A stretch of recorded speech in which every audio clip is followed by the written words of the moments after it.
பேசிட்டு போறா. என்ன பால் வண்டி சத்தம் கேக்குது? வந்துட்டான்டா பாலுக்காரன்.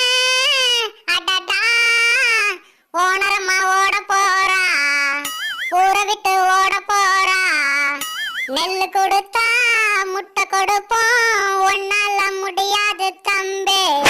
இங்க ஏழை புள்ள பொறக்குதப்பா, என்னோட முட்டைய தான் நம்பி.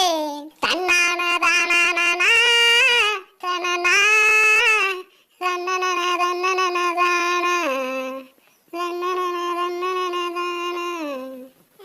வாங்க பால்காரரே, எங்க இவ்வளவு தூரம்? சொல்லியிருந்தா நானே வந்திருப்பேன்ல. சொல்லிட்டு தானமா இருக்க, எங்க நீ வர? ஏமா மாடு கண்ணுக்குட்டி போட்டு கண்ணுக்குட்டி பாலை மறக்க போகுது, நீ இன்னும் பால் கணக்கு தராம இருக்க. கோயில்ல போடுவாங்களா நெய் விளக்கு, இந்த குந்தாணி குடுக்கலையாம் பால் கணக்கு. ஏமா நான் கேட்டுட்டு இருக்கேன், கீழே என்னமோ நட்டு நிக்கிற. சாயந்தரம் வாங்க வாங்கிக்கலாம். ஆமா நீ